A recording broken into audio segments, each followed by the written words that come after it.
Shop Zippo sưu tầm. Xin chào cả nhà. Hôm nay đầu năm, xin chúc cả nhà có một năm mới may mắn, thuận lợi và bình an nha.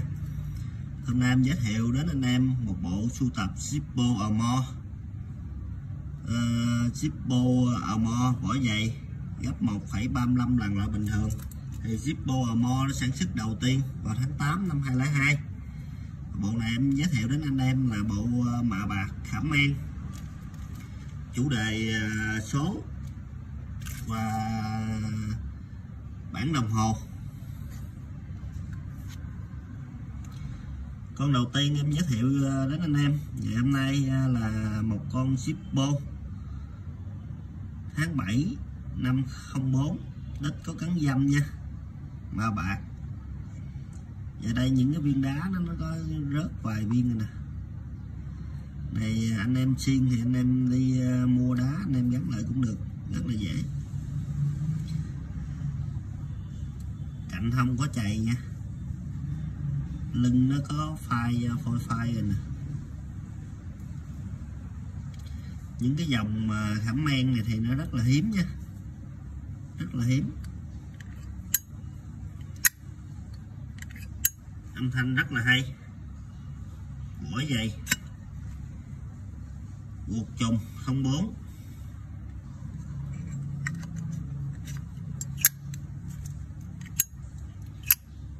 Thì cây La Mã này, cây số La Mã này thì mã số 1 em giao lưu với anh em là 1500 nha, 1500.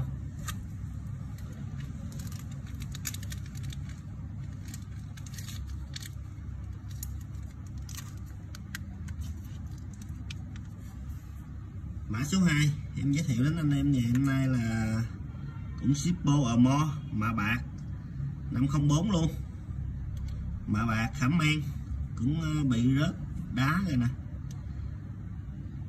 Chủ đề là 10 con số từ 0 cho tới 9, mạ bạc khảm men một mặt nha. Con này thì liền lạc nè, chưa có cấn luôn. Âm thanh rất là hay nha, rất là trong nha.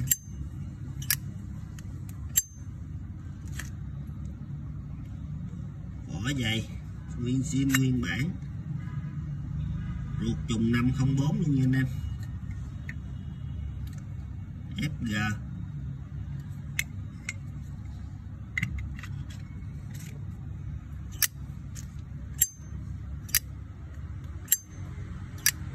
Âm thanh rất là hay. Thì con này em giao lưu mã số 2 1500 nha, mã số 2.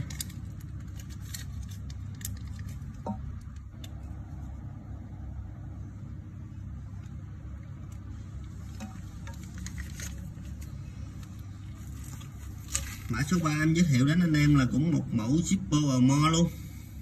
Armor bản đồng hồ 12 số. Armor khảm men hết nha anh em, tất cả đều là khảm men hết. Con này được sản xuất tháng 1 năm 05 A05, mạ bạc nha. Con này thì cái bản giới hạn nó có 999 con thôi. Con này 038 trên 999, chỉ sản xuất có 1000 con thôi.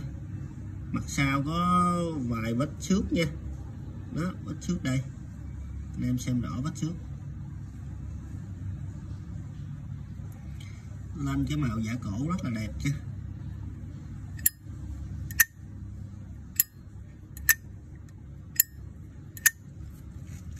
Thì cái dòng này thì vỏ dày, nó cầm rất là đầm tay, ruột trùng 505. Vỏ dày cầm rất là đầm tay và chắc chắn nha anh em. Cầm như những cái cây cổ 4x 5x, thì những cái cây 4x 5x thì cái vỏ nó cũng rất là dày, cầm rất là sướng tay nha. Cây này âm rất là vang nha.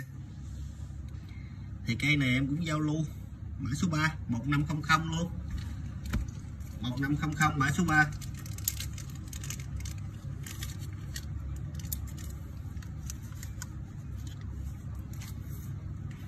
Mã số 4 Zippo Armor hoa văn Mặt trước có cắn dăm mà nè, cắn dăm 2-3 điểm đây. Sản xuất vào tháng 6 năm 06.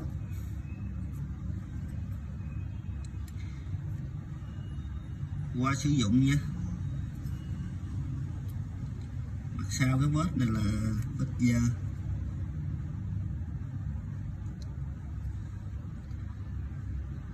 Liền lạc nha. Trên nắp có một vết dăm nhỏ xíu đây.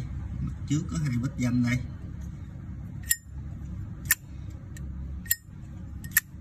Âm thanh rất là to nha, rất là to.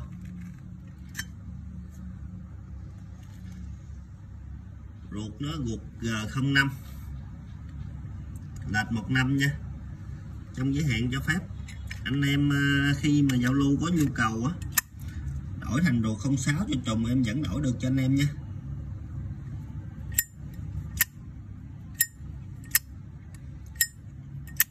Con này mã số 4 1500 luôn, 1500 đồng giá cho anh em dễ chơi.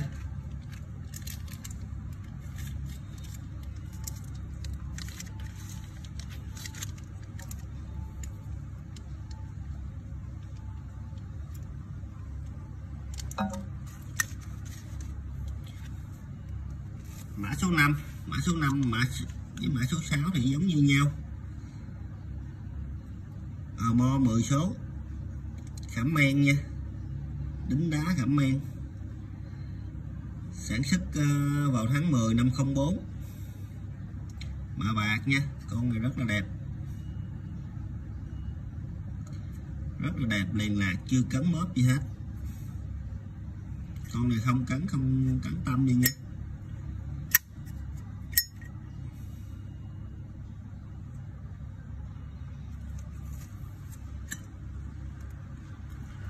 Ruột trùng 504 rất đẹp cho anh em. Ruột trùng 5 là thuê tháng, ruột như mới luôn. Thì mã số 5 thì em cũng giao lưu đồng giá 1500 nha.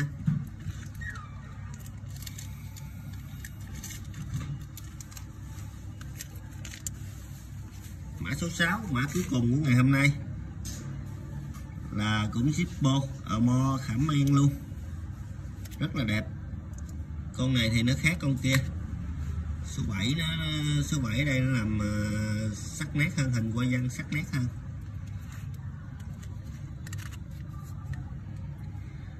Con này nó cũng sản xuất 505, qua sử dụng mạ bạc, qua sử dụng liền lạc nha. Con này cũng chưa cấn luôn, có cấn trên nắp, có cấn xíu đây, 2 điểm. Cạnh đáy cũng có cấn.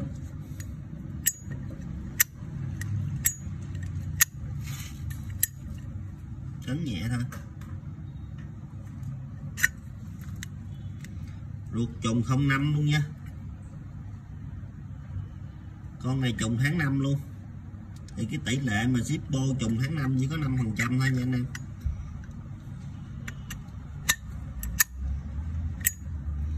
Thì con này em vẫn giao lưu đồng giá 1500.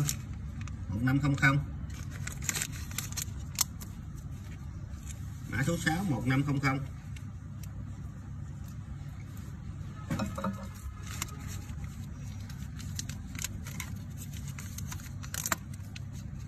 Anh em giao lưu thì liên hệ em qua hồ sơ nha. Bên em ship code toàn quốc, bảo hành trọn đời, bảo xin tất cả các sản phẩm bán ra cho anh em yên tâm sử dụng và sưu tầm. Anh em có thể cho em xin một like, một follow để em lên được nhiều Zippo sưu tầm phục vụ anh em hơn. Em cảm ơn.